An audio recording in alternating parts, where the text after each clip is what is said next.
Hi, Diva. Hi. Are we recording? Oh, we're recording. We're recording. Oopsie. How are you doing? I'm doing. You're doing. I'm And like doing. sometimes the most we can do is ing. I actually look a little dewy. You do. You look fresh. You look Thank you. Oh, thank you. well rested, Thank you. hydrated. You look like you're putting your whole pussy into this, Thank which you. you always do. I look like Wicked.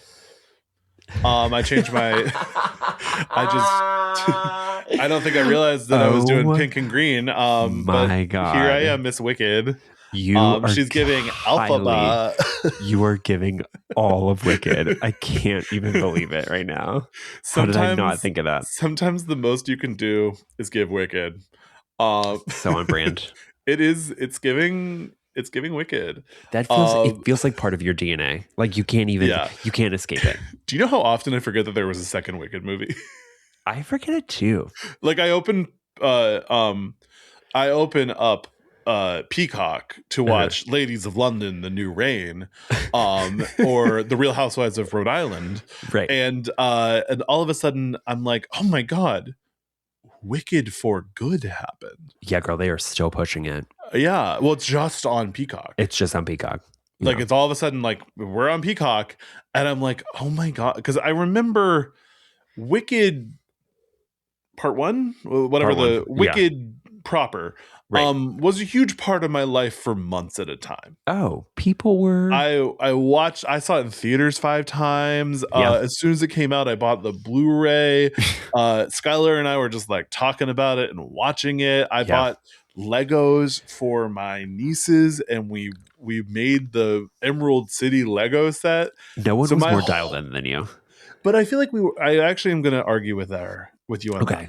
I think everyone was really dialed in on Wicked. Yeah, that's actually true. That's actually true. And then I think none of us were dialed in on Wicked for Good because it was fine. Crazy. It wasn't bad. I actually will say it's not a bad movie. It's just so fun because the second act of Wicked is not good.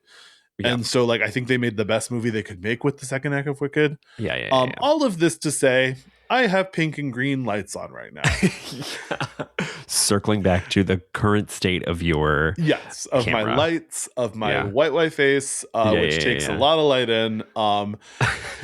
This week we are not talking Wicked Part 2. We are actually not really talking anything. No. We are doing a repost of our Psycho episode from this time last year, which originally was a part of our as referenced in Scream season. Our schedules are very tight this April. We're going to full disclose. I'm coordinating a movie. You're traveling a lot. We didn't want to not release episodes, so we extended our season of The Hitch by 2 weeks to include a repost of, I think Psycho is one of my favorite one of our episodes. Yeah, it's so good. I love it. Psycho is where you come out as someone who spent a whole month drinking a gallon of milk every day. Thank you for reminding me. Which I forgot it was that episode. Chilling to me. I forgot it was that episode. I re-listened to make sure that all of our episodes are really good, but whenever we repost an episode, I re-listen to it to make sure I haven't like lost track of like, oh, we used to be bad at this. Right. And I was like, I was listening to you talk about drinking a gallon of milk every day, and as in the moment, I felt nauseous. Some might say that behavior is psycho. Some might say, not me. I would never. I would never say that. I'll say it because I did it. But it is also where you discovered your love for Bates Motel. Yeah. God. How many episodes did you end up watching of Bates Motel? I watched the first 2 seasons, which I think per season are. It's about 20 hours. 12 episodes. 12. No, you're right. 10 episodes. Yeah, I think so. That you put your time in, your hard work at the work camp. And yikes! I was on the Psycho front. I was on the Bates Motel front lines. Yeah, I was you were staying baiting. in the Bates Motel. I was baiting, baby. Oh my God, I was baiting. Guys, I'm a baiter. Parentheses Bates Motel. Yeah, you used to be a gooner, but now you're a baiter. I'm a baiter.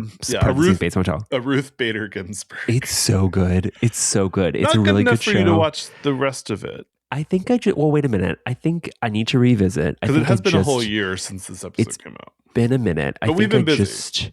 We've been busy. There's been a lot of shows and movies since then that I've just like really distracted me. So the world has been falling apart around us. The world's falling apart. Not all the time can you watch VR being a mother. I know, but I really want to. I love her so much. And I think, you know what? Thank you for reminding me. I think I will dial back in now that I'm done. Now that I'm done with Tell Me Lies. Tell Me Lies. So good. I don't have anything to say. I need to eventually watch Tell Me Lies. Stuart, you're going to gag all the fucking way. Well, I'm currently watching through all of The Comeback because I've actually never seen it. Oh, yeah, it's fun. Yeah. And once I'm done with Mama Comeback, I'll you know what you probably should be doing? Tell Me Lies is so aggressively toxic that during my binge, that you actually think of me as you watch it. No, please. I was so like depressed that I like needed something to sort of like counter it. And so I actually think that The Comeback, every other episode, like you watch an episode of Tell Me Lies and then watch an episode of The Comeback. I actually think that is probably probably healthy. Or I could get on beta blockers, which I probably should need to be on anyways. So it's either I get on beta blockers and watch Tell Me Lies, or shotgun an episode of Tell Me Lies with an episode of The Comeback. Yes, exactly. Yes. You can have one or the other, not both. But Psycho. Famously a movie. Yes. Famously one of the best movies ever made. Definitely one of the most influential. It is so we're pairing it with Silence of the Lambs, which we're talking about next week. Mm-hmm. They're both very deeply influenced by I said the works, the crimes of Ed Gein, the works of Ed Gein. Yes. I mean, yeah, in a way. And a lot of I rewatched both of these movies, and there's a lot of visual references, some visual motifs, a lot of how we perceive people watching Clarice Starling is very similar to how Marion Crane perceives people watching her as she's leaving Phoenix. And I was like, oh yeah, this is like a good double feature. So enjoy our repost of our episode of Psycho. Yes. Before we hop into that, we'll thank our Patreon subscribers. Yes. Our sisters, they do be in horror. Patreon is the best way to support the podcast. Patreon.com/anothergayhorrorpod. We love you no matter where you listen, but if you listen to Patreon, we love you 2% more. We love you 1.5% more. Yeah. Thank you. I love you 2% more. Jesse loves you 1.5% more because he has a bigger heart than I do. And it's actually a medical condition. Should I kick us off? Yes. No, I will. Okay. Got it. Erica Sprigg. Jess Rianero. Mr. Quinley, thank you so much. AM Demon Emoji, parentheses Demon Mode, thank you. Ray McDonald, thank you. Thank you, James Henry II. Thanks you. Thank you, Scott Smith Girding. And thanks you, Robert Fontenite. Yes. And we're gonna hop into Psycho. Thanks you, Jessica. Thanks you, Alphaba.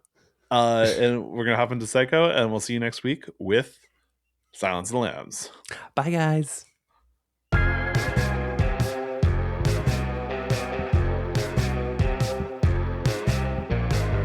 This is Another Gay Horror Podcast with Stuart Ross and Jesse Tabbitt.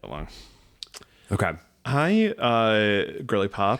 Hello, Girl He Pop. Girl He Pop. PAWP. Pow. Some might say Janet Leigh was the original Girly Pop. Would they say that? I'm some. Kind of. I mean, who before her was a no one was doing it like her. Bona fide Scream Queen. Fay Wray. The title of Scream Queen originated with Fay Wray from the movie King Kong. You're right. Think You, Be Kind, Rewind. I love your videos. If you ever want to be on the podcast, call me. I was thinking for a minute I was like the Jack Black movie. I love movies. I think movies are sometimes the best guests on podcasts. Yes, agreed. In case you didn't get it from our Janet Leigh rant, today we're talking about Psycho, 1962's Psycho. Oh, I'm looking at Rotten Tomatoes. No, saying 1960. it's 1960. I'm sorry.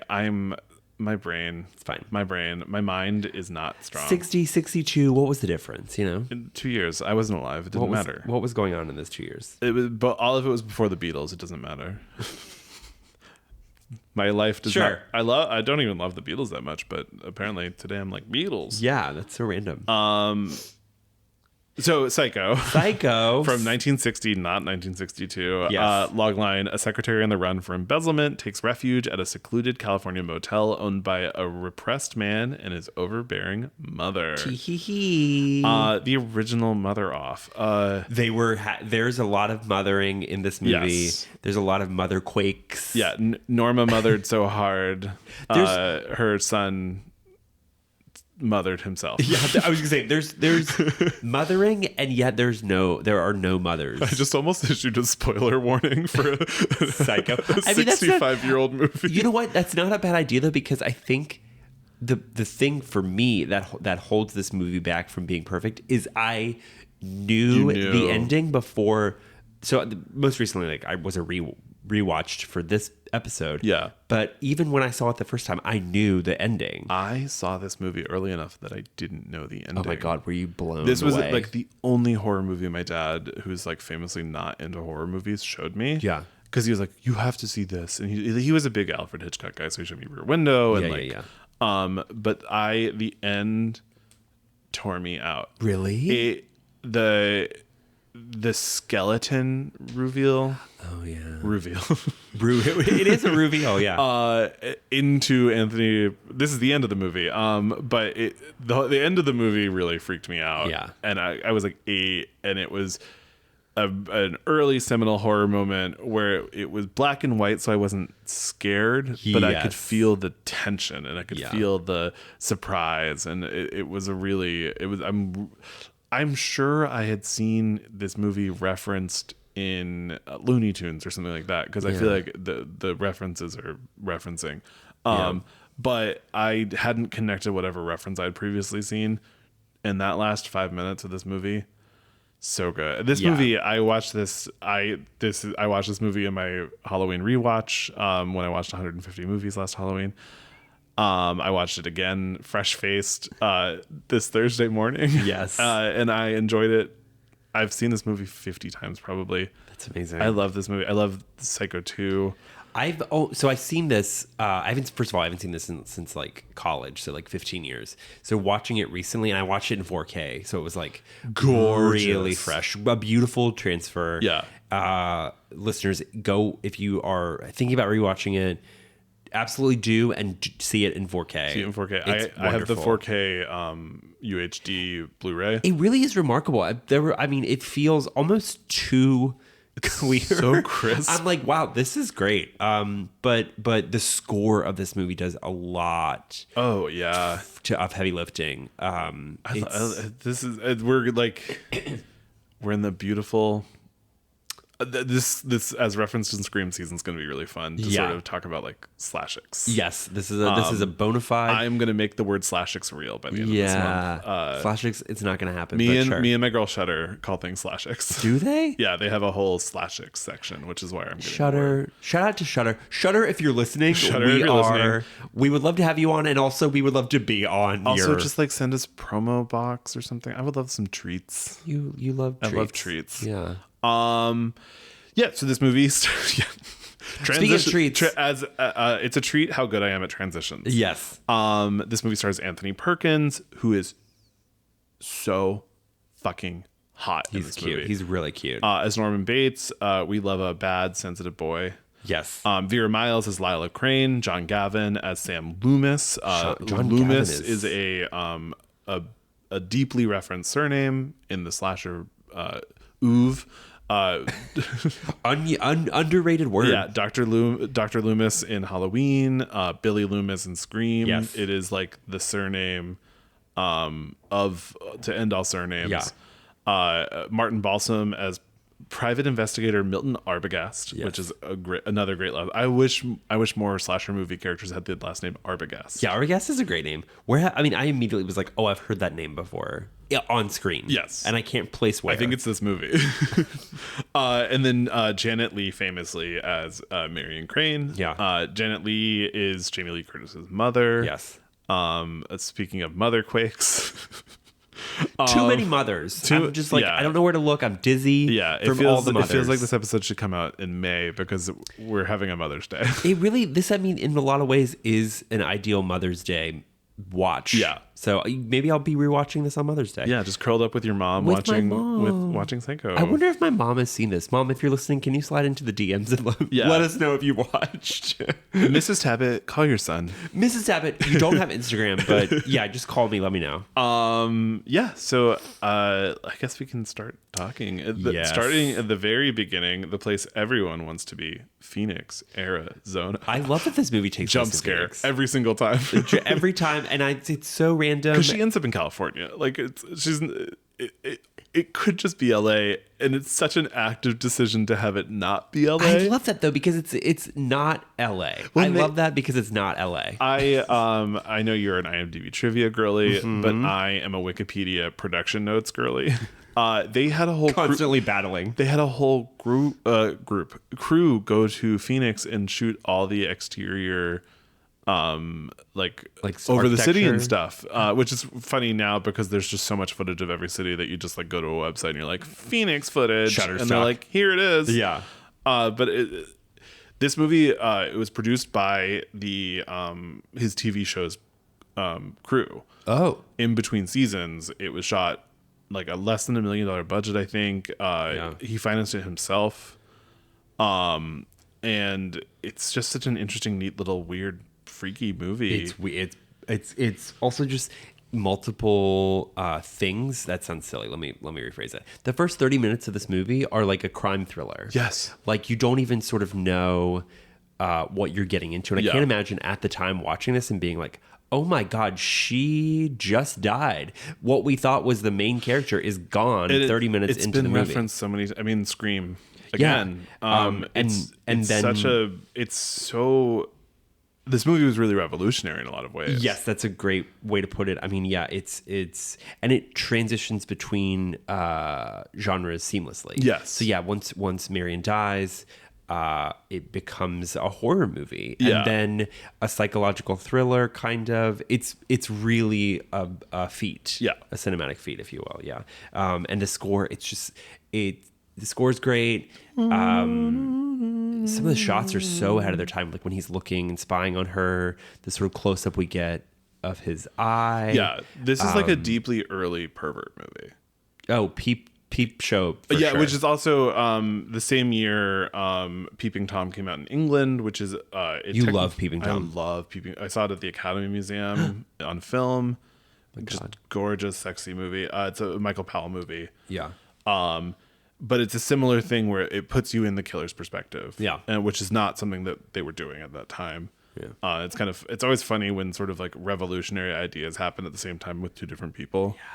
Yeah. But yeah, so this movie starts Phoenix, Arizona, 11th of December. So I'm like, is this a Christmas movie? 11th of December, and also the time is displayed as well, right? Which I did not write down that. I only took 2 pages of notes. I actually took, I took 2 pages and 2 sentences. I'm on my 3rd page. But so we meet Marion Crane in a hotel room, which was also controversial at the time, with her boyfriend, not husband, Sam Loomis. This is a sexy ass scene. Yeah. Sam Loomis is shirtless and so hot, and that waist is snatched. He has a slutty waist. Yeah. that is decades ahead of its time. Yeah. This movie is slutty. It's got a hairy chest. This movie is slutty in a way that is like just like revolutionary. Look at this fucking GIF. That is the hottest thing I've ever seen. He's so hot. We're looking at Sam Loomis. We are, so hot. Just Google Sam Loomis and then pause this podcast, do whatever you need to do, and then come back to us. Do what you need to do. And so you have him, who is like categorically, I would say, like a jock or like a hunk, like old sort of Hollywood. But then you have Anthony Perkins, who is like slender, sort of like a slender man. Yeah, like an evergreen cutie. Yeah, you know. And that's, I mean, Anthony. I'm gonna just go on tangents about this movie. Yeah. Anthony Perkins' thing at the time, and this movie did kind of ruin his career, was he was like the boy next door, like. He was always like the romantic love interest. Like everyone loves Anthony Perkins, and he comes and plays this little freak. He's a freak, yeah. Kind of fucked up his career, but did it? I guess it did. Yeah, this movie ruined both him and Janet Leigh's career. Fuck Hollywood. Yeah, fuck Hollywood. Fuck old Hollywood. It's also like this thing where sometimes the most radical things have the longest impact, but in the short term they really fuck up people's lives. Yeah, and it sucks that if that movie was made. Like what, 20 years later, it would have put them on the map. Oh yeah, yeah. Well, maybe not, because it would have been like revolutionary at the point. Yeah, exactly. Yeah, but I mean, but if this movie had hit at the right time, they would have been like nominated for. They're both so good in this movie. Yeah, I mean, think about what's a comparable horror movie thriller that was nominated. Silence of the Lambs. Yeah, it's great. It's a great one. But yeah, it's so Marion Crane is having sort of an affair with Sam Loomis. They're having a little afternoon sex during her lunch break. Yeah. And he's sort of complaining that he's paying off his father's debts. He's still paying his ex-wife alimony. So money is a problem. Yeah.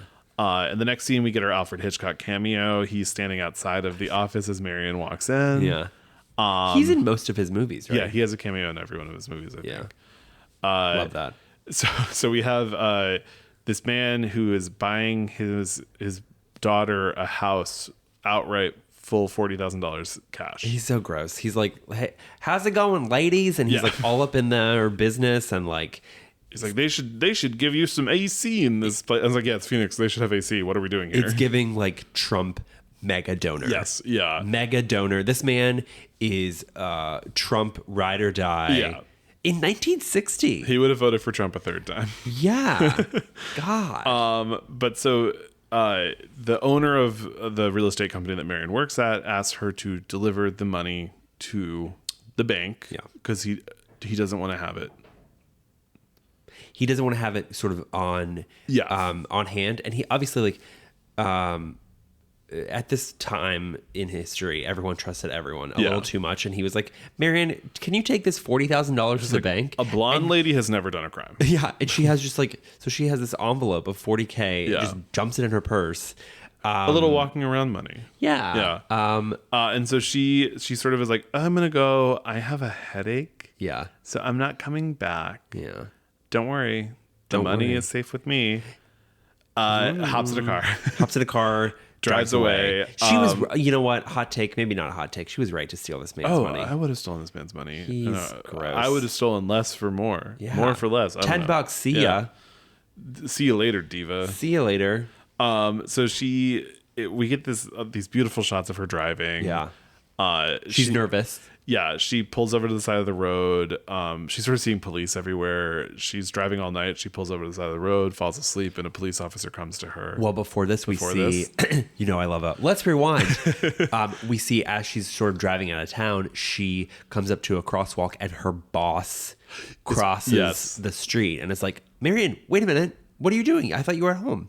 And then, but this whole movie, you're sort of, not the whole movie because we know what happens to her, but you're forced to question if she's being paranoid. Yes. Or if she's actually seeing these people, because there's times where she sees police officers where it almost feels like she's not seeing a police officer. And it feels like she's almost seeing her boss. Well, we get from her and also from Anthony Perkins, like internal sort of dialogue. Yeah.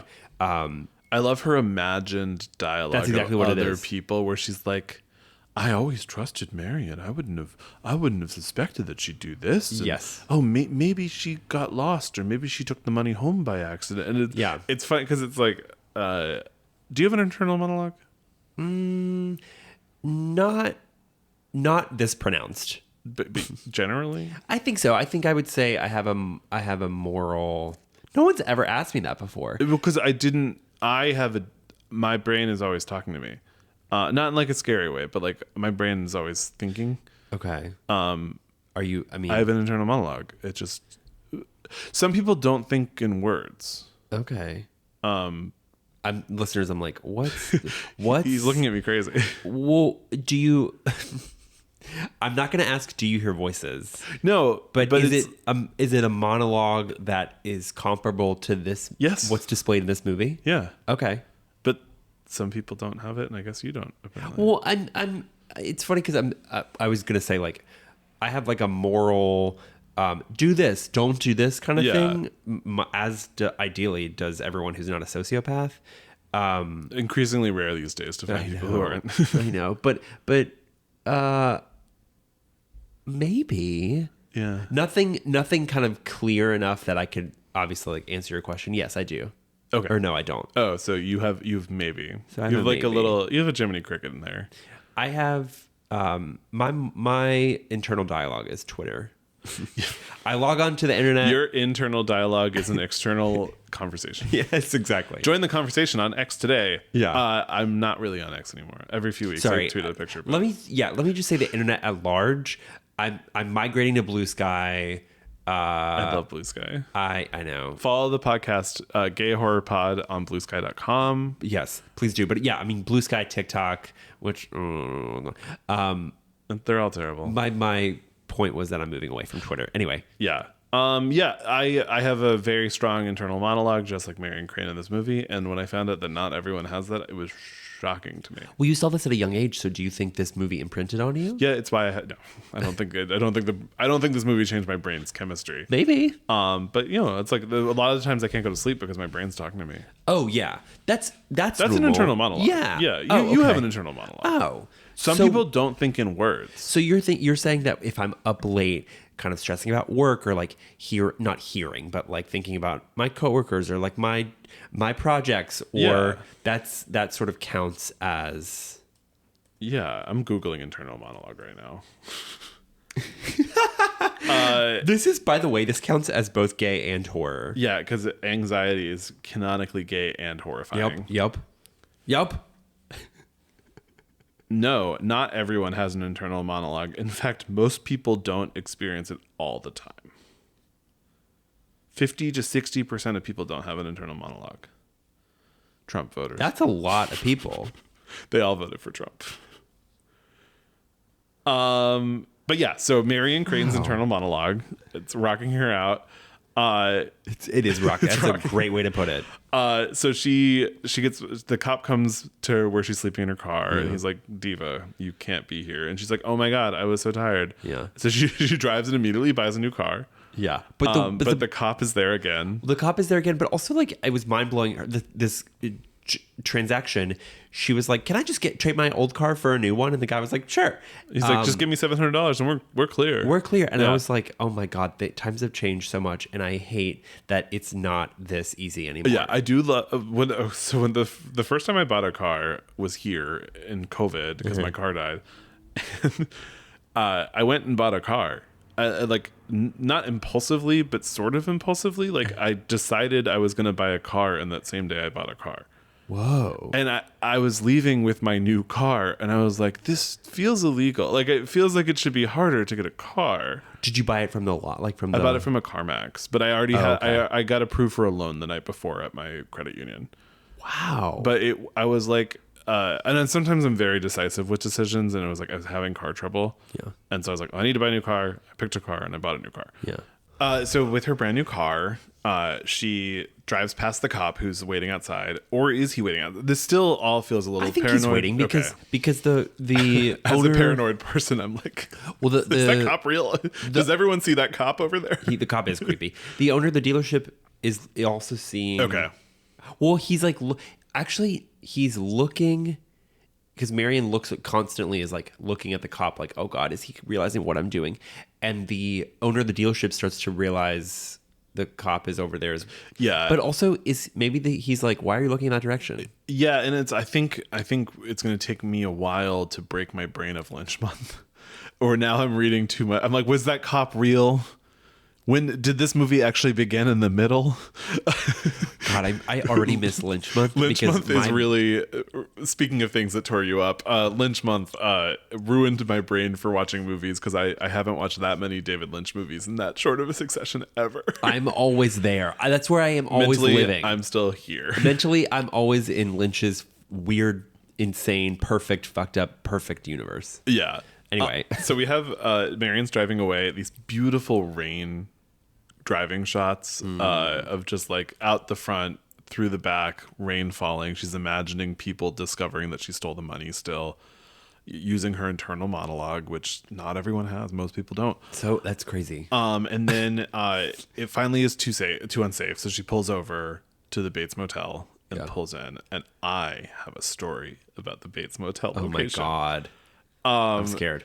So when I was a production assistant like 10 years ago, there's a sign shop on Universal that prints like big logos and stuff that you use in sets. And I had to go pick something up there.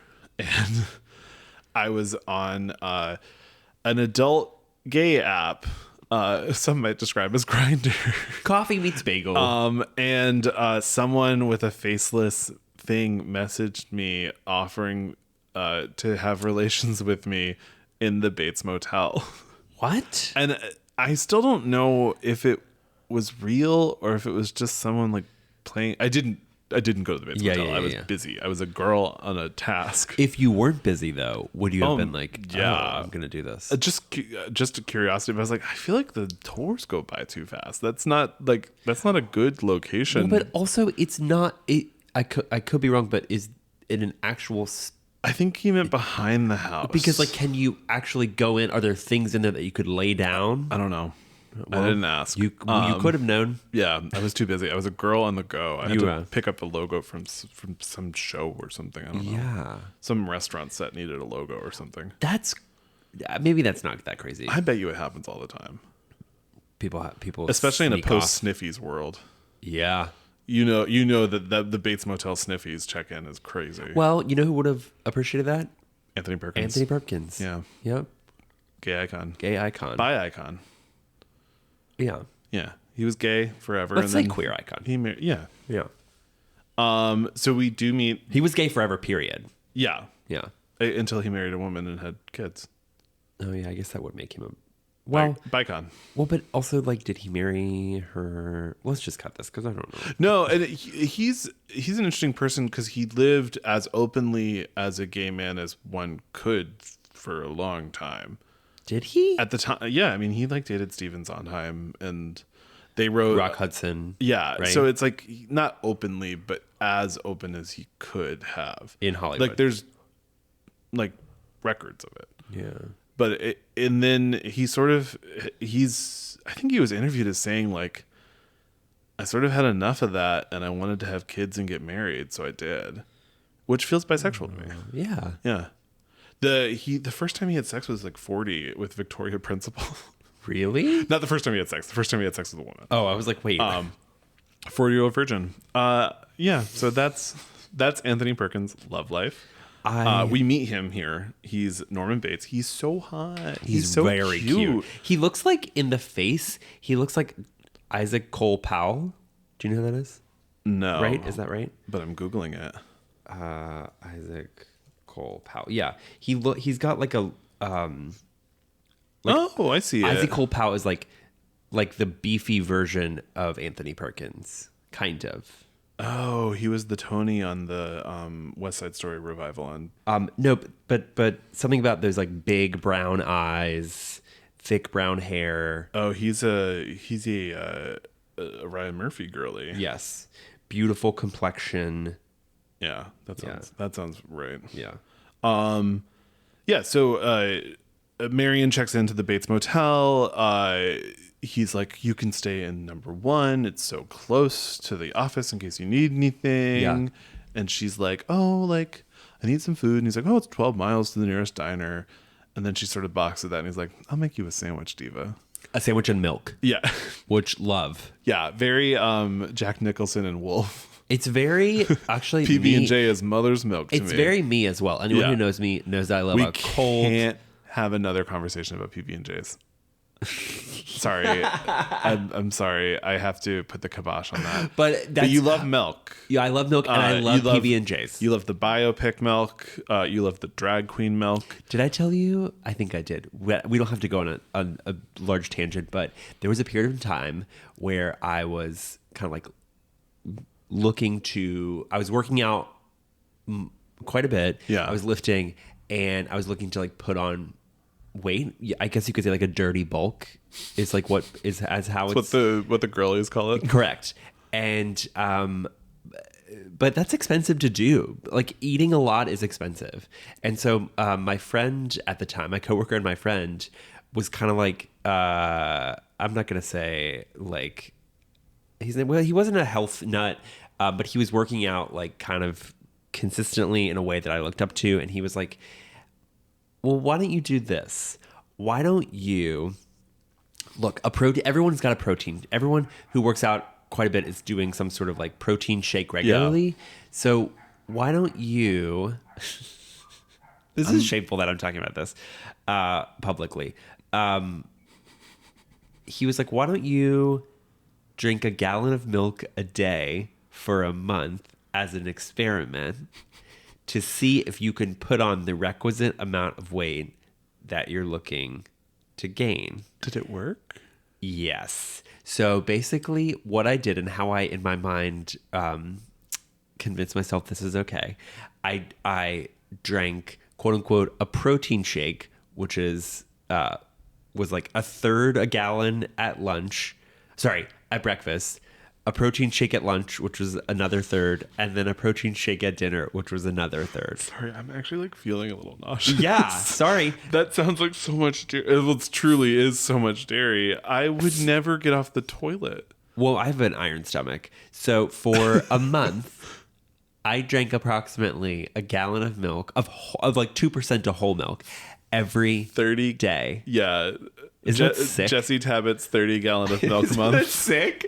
That is so sick. Kevin, if you're listening to this, that you changed my life in ways that you don't even know. It's also just funny because I've always been like someone who has to lose weight and not gain weight. And I'm always like, yeah, I'm going to eat a small Greek yogurt because that has a lot of protein and only 100 calories. Well, now, I mean, the story's different because that was 10 years. That was like 5 years ago. No, that was more than 5 years ago. Jesus, that would have been like 2017. I mean, you're still pretty slender. Thank you. Yeah, but now I like eat something and it does affect me. Oh, you know? Okay. This was at a time when I could just put anything in. Oh, okay. My body was like exactly. Exactly. Yep. Anyway, back to off of my milk. Speaking tangent. of slender figures, Norman Bates, they're eating sandwiches, talking about taxidermy. He tells her that a boy's best friend is his mother, which I, as a mama's boy, concur with. Oh, me too. But my mom is alive, and I'm not my mom. And you're not a sociopath. But you do have an internal monologue. I do, and she talks to me. Yeah. Mother. Yeah. Continue on that. I'm just dialing 911. Operator, can you hear what he's saying right now? Am I in danger? No. She's like, the operator's like, if you are in danger, continue talking. And you just are like, and I'm like, a gallon of milk is, you know what? Cut this. Cut this. Leaving it in for protein goals. So they go their own separate ways. Yes. So this is where Norman catches her in a lie. Because she says her name is Marion Crane, and on the ledger she says her last name is Loomis. Samuels. Yeah, Samuels. Sorry.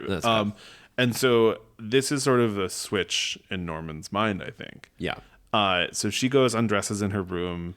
Norman takes something off the wall and is able to look through a little peephole into her room, which is why he wanted her to be in room number 1.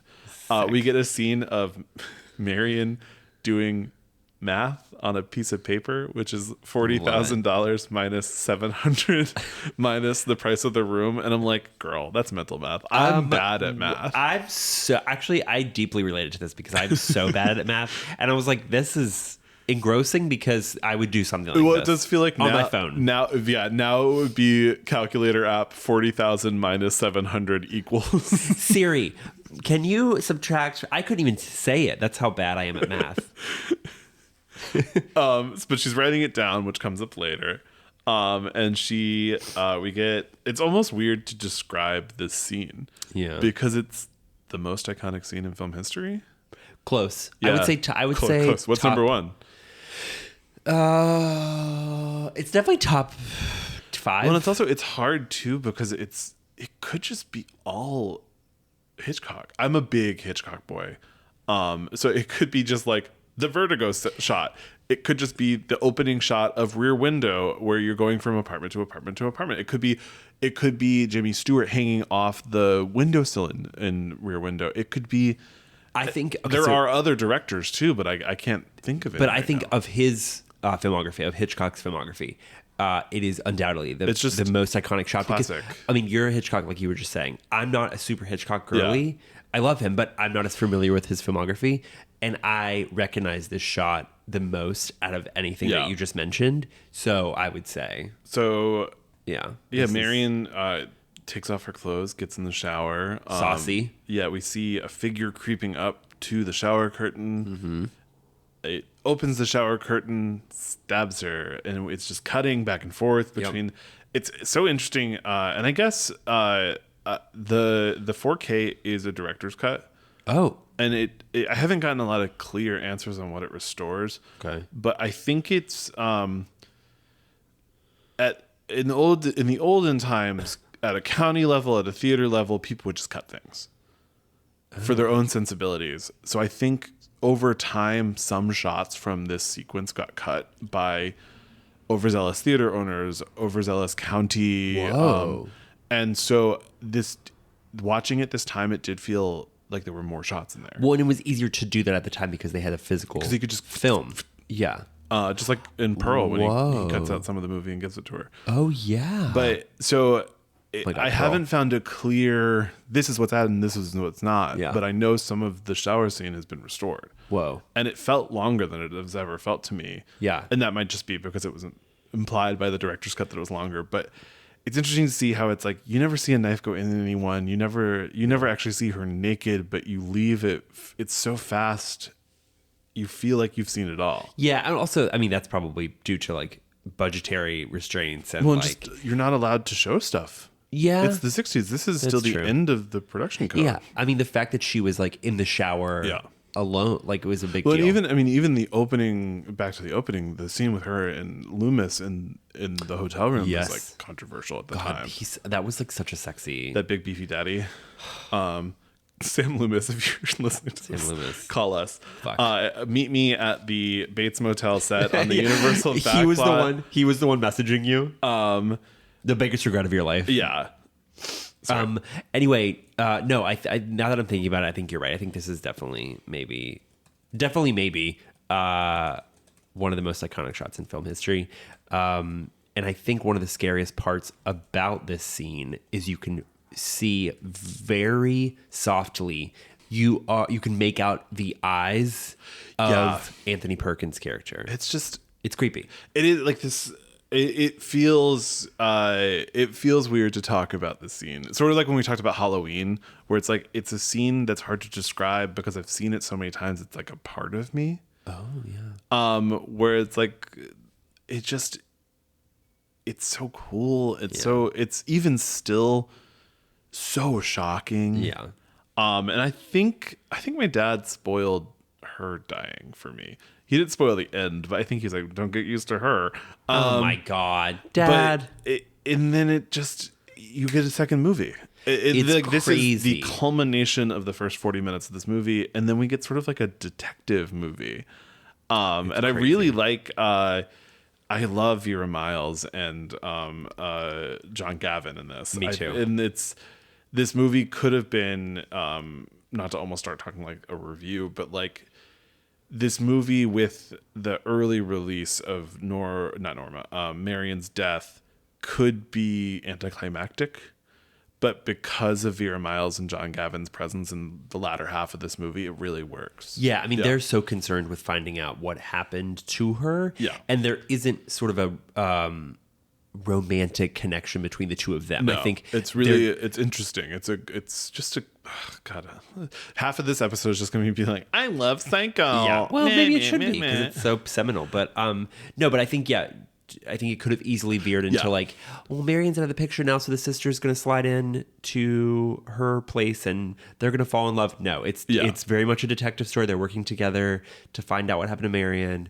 Also, like, Marian like went on the run with money, and that's still they're coming to grips with like her doing bad. Yeah. So which is compelling. But it's like they're all trying to make sense of it, and they're all trying to be like, oh, she wouldn't do this. Well, must have had a good reason. Right. Like maybe it was an accident. Maybe she got kidnapped. Maybe this. Maybe that. And then it's like maybe she did do this. Yeah. So it's this push pull that's really interesting. So Norman packs up Marian's body and the newspaper that has all the money in it, and puts it in her car and pushes her into like a bog down the street, which I don't know if there's that much wetlands in between California and Arizona, but I'm going to say sure. This movie loses a half a point because of the incorrect depiction of wetlands in rural California. The scene is so fun though, because he's like, the car's slowly sliding in and he's like, oh, is it going to go in? Is it going to go in? And it's like cutting back to tension. His face. Yeah. He's like, oh. And we later find out that it's not the first person he's put in there. Yeah. Jesus. Yeah. I want a dead body bog. For some reason, I mean, you've seen the sequels. Do they ever get to literally the bottom of it? Like, are they like, oh, how many people are in there? I've only seen the second, and I don't think so. Second's really good, though. We should talk about it someday. There's a third, too. The third, and Anthony Perkins directed the third. Yeah. Oh, we gotta watch it. But the second has Meg Telly in it. Oh. Yeah, and it's directed by Tom Holland, not that Tom Holland. I know the guy who directed Child's Play and Fright Night. So it has a good, fun sensibility to it. And it is like, it's just like the best you could do. Making a sequel to Psycho is so stupid. It is the dumbest decision you could make. It's almost as dumb as being Gus Van Sant in the 90s and doing a shot-by-shot remake with Vince Vaughn. But it works and it shouldn't work. Yeah. And that it's cool. It's kind of slashery. It's kind of fun. It's another psychological movie. But Meg Tilly is in it, and she's great. You're really selling this. Yeah, I love Psycho too. Lila, who's Marian's sister, goes to find Sam at his place of work, and she's like, we need to find Marian. Yeah. And at the same time, Detective Arbogast also shows up, and he's like, are we going to talk about that $40,000? We should talk about that $40,000. Yeah. And they're like, oh yeah, we'll talk about the $40,000. Yeah. How much with inflation do you think that is? 100,000? 8. I feel like every time I just guess 8. 8 million? 40K 1960 in today's. It is $426,000. Whoa. That's a lot of money. That's a lot of money. Yeah. Last week we were saying that we would love to win $10,000 in the lottery. That's a lot of money. Yeah. So they decide that they're all going to work together to find Marian and the money, which is cool. It's fun. Cool. It feels like they're all working against each other and together. Yeah. For a minute, I thought that he was going to be like more antagonistic. Well, I thought that, and Arbogast. Well, actually, I thought Arbogast was working. I thought that the sister hired Arbogast. No, it kind of wasn't hired clear. By the company. Yes. Yeah, to find the money. Yeah. And so Milton goes to the Bates Motel. Yes. If I were to have a small complaint, it feels like they don't show how anyone finds this hotel, because the big thing about the hotel is it's off the beaten path. Well, we do see him go to a number of hotels before. Yeah. But it's still just like, okay, like you're all going to find the Bates Motel. Yeah. But, ding away. Ding, ding. So he's like, she may have been here. She may have been lying. Like, we're just trying to find her. Like, if you're hiding her, no worries. Like, it's fine. Just like, let us know. Yeah. And Norman's like, I'm not capable of being made a fool, not even by a woman, which I thought was a really good line. Yeah. Good enough to write it down. But I feel like the gender politics of this movie are really interesting, especially with some of I do feel like there's a queer reading of Norman. Oh yeah. Mostly because he's a boy who loves his mother. I was gonna say, well, boy who loves his mother. Dresses in drag. Anthony Perkins is gay. Anthony Perkins is gay. Or bi. Sorry. He is a member of the LGBTQIA community, is Anthony Perkins. We do not want to... Anthony Perkins is widely considered to be bisexual. Yeah. I was going to say, we do not want to erase the bi community. So, yeah. We love our bees. We love our bees. So, yeah, I think you are totally on point reading a queer... But it is... This scene especially is sort of like no one hates a woman more than a closeted gay man. Where it's like, I would never let a woman tell me what to do. I've never been fooled by no woman. Bitch. Yeah, him talking about his mom. That bitch. But Arbogast drives away and goes to a payphone, calls Lila, and tells her that he doesn't think Sam was involved in the whole scheme. But he wants to go back to the Bates Motel and talk to Norman again and talk to his mother. He knows that something's up. Yeah, and it's like the omnipresence of the mother figure in the window, and whenever Norman goes up, you can hear her talking to him, and it's if you don't know what's happening, you're about to be torn up. How could you know? Watching this the first time in 1960, how could you know? Yeah, the dolls were fainting. How could you know? I mean, all signs are pointing to the mother is there. Yeah. We see a silhouette in the window. We hear her voice. Everyone in the audience was crying, screaming, throwing up. Yeah. By the end. Yeah. But so he goes back to the Bates Motel. He can't find Norman, but he goes up into the house and kind of just like walks in. Yeah. It's like, it's the 60s. You don't. Yeah. You just private eyes just walked wherever they want. It's a parallel to giving $400,000 to someone and saying, go to the bank. Yeah. Just take it. This is for the house for my daughter, my beautiful daughter. So he goes in, is looking around the house, goes upstairs, and we get the next most iconic scene in this movie, which is a figure dressed as a woman stabbing him at the top of the stairs, and then he slowly falls backwards on his feet down the stairs. So good. Oh, it's so good. And once again, watching this the first time, you would think, I mean, we see the shot is pointed from above. Yeah. So you can't see. that it's Norman dressed in his mother's clothes. If you've ever seen an old woman move, you know that we're not in old woman territory. Yeah, in 1960, that slender, beautiful, tall, aggressive woman. In 1960, you wouldn't fucking know. They didn't know anything back then. Well, nothing like this had been done before. So yeah. Anyway, but yeah, it's an iconic shot. It's Arbogast is cooked. Yeah. Yeah. So they're waiting for him to call Sam and Lila, and Sam sort of is like, okay, I've had enough of this. Let's go talk to the police. Mm-hmm. And so they go talk to the detective who I love. He's such like an old, like small town detective, or not detective, like he's sheriff. The sheriff. Yeah. And he's sort of explaining like, oh, Norman has been alone. Like, and it's funny because they're talking about Norman and the woman at the house, and the sheriff's wife is like, Norman took a wife. Yes. Yeah. I love that like turn of took a wife. Yeah. I mean, she's kind of like, it sounds like thieving. She's the one who, I mean, the sheriff's wife is really the one who's like, kind of reveals that she's ready to something's spill the tea. Yeah. She's like, wait a minute.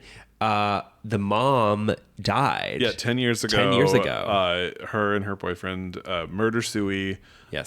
Poisoning. Classic. And Norman was left alone. Yeah. And so she's an integral. Those sheriff's wives is an integral kind of piece of the puzzle. I do love revealing a character who's just there to yap.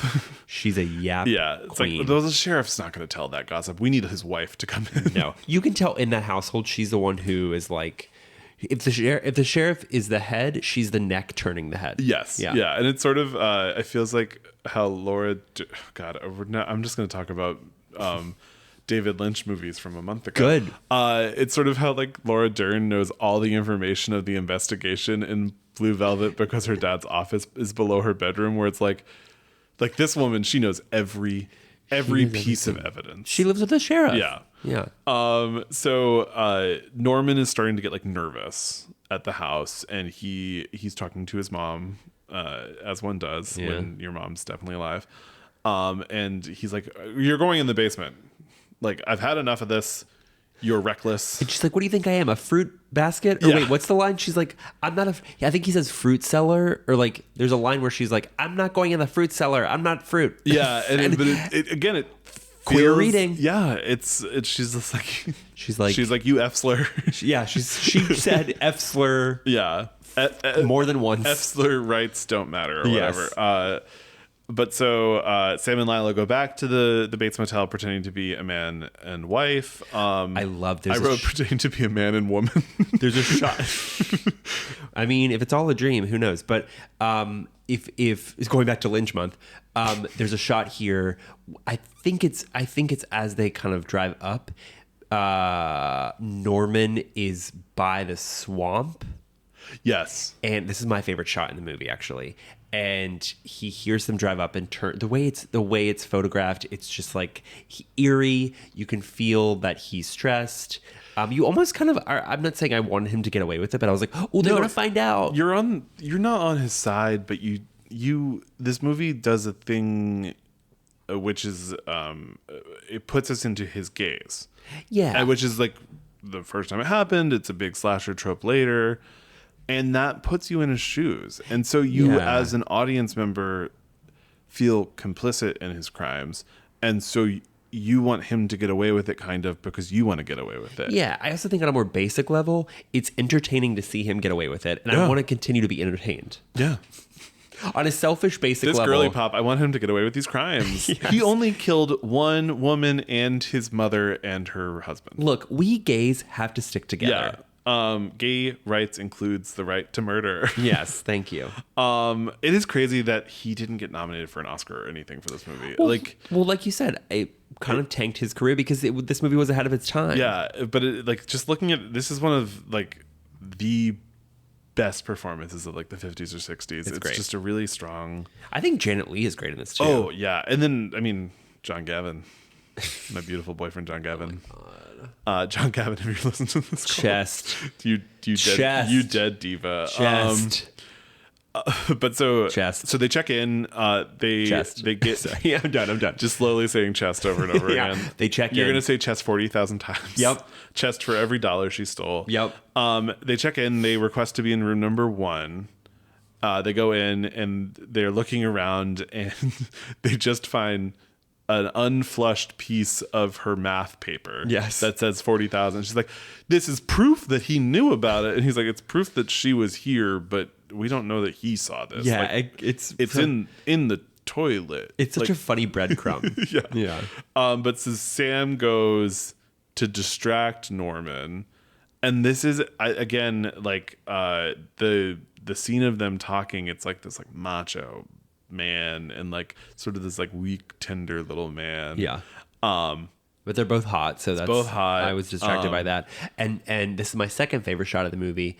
As Sam is distracting Norman, we see Sis walk up to the house. Yes. And once again, the way it's photographed, there's a tension kind of building, and you're waiting for her to reach the top without Norman screaming or confronting her. Yeah. So it's good. Yeah. I love it.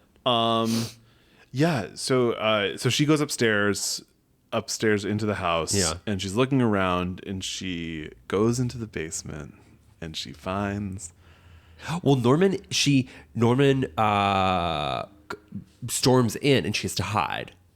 Right? Yeah. And then she hides in the basement.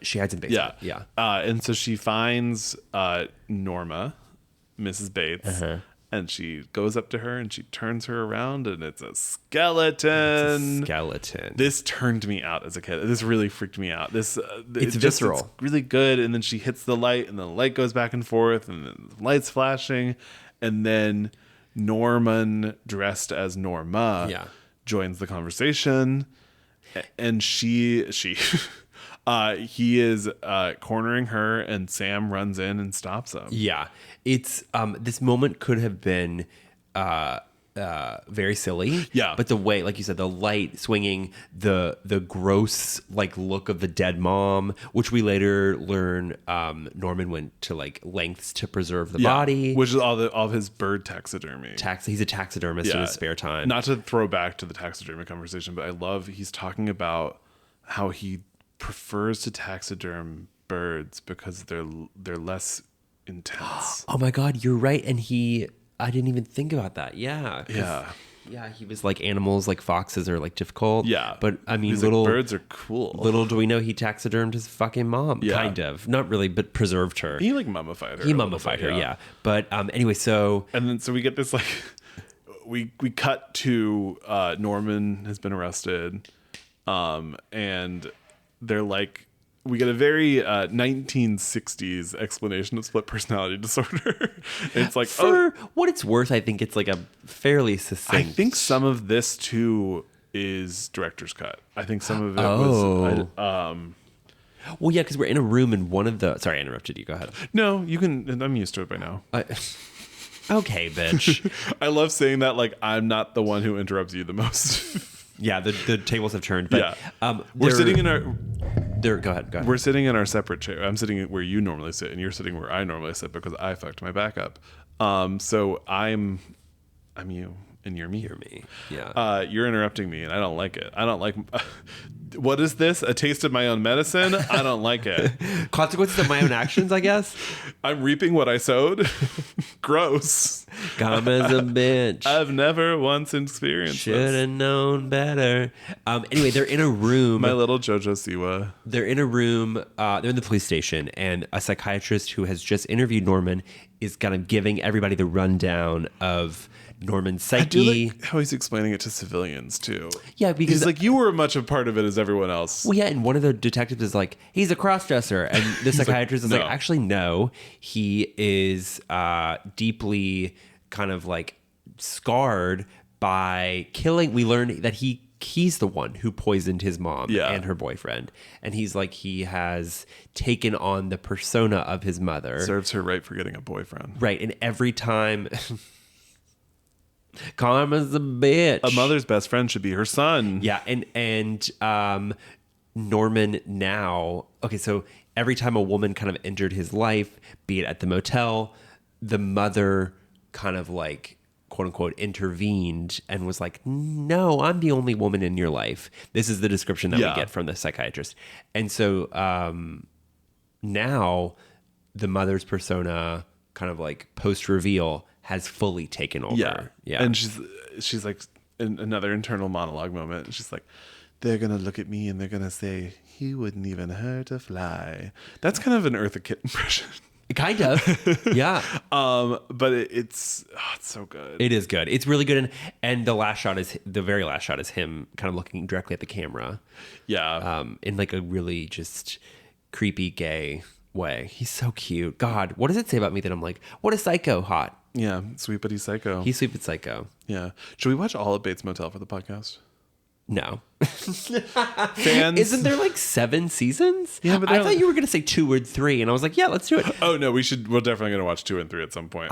We could watch 2 for our redacted summer theme. Wait a minute. Hang on. Back to the Bates Motel series. There's Vera Farmiga. Let me just... About a boy. Nicholas Hoult? No, it's The Good Doctor. The Good Doctor. His name is, wait a minute, Arthur. No, fuck. No fuck. What is his name? It famously has Rihanna playing Marion Crane. Oh my god! Okay, wait. Maybe we should watch the entirety of Bates Motel. Freddie Highmore. This is now a Bates Motel podcast. Another gay Bates Motel podcast. Okay, wait a minute. It ran for 4 seasons. But where is it available? I don't want to pay for... it ran for 5 seasons. It's on Prime. Wait, Stuart. It ran for 6 seasons. No, it ran for 5 seasons. But is it on Prime free? No. Oh, yeah. Maybe. You're not convincing. You're not convincing. Karma's a bitch. Okay, wait a minute. Should've known. It's so funny that billionaire who's too rich to record any new music, Rihanna, was at one point playing Marion Crane on Bates Motel. Rihanna said, "You're not getting new music, but you will get me as Marion Crane." Yes, what everyone really wants. Oh, I think you're right. I think it fully is on Prime. Yeah. So this is another Bates Motel podcast. This is actually another gay horror podcast. you've listened to the entire episode, and now I introduced you to the episode. This has been fun. I'll see you next week with Prom Night, where everything is all right. All right. You're not prepared for the musical number in Prom Night. I was going to say that's a reference that I don't get, but I will get. You will next week. We're going to be doing the dance together. I love to dance. Okay. Bye, bestie. Bye.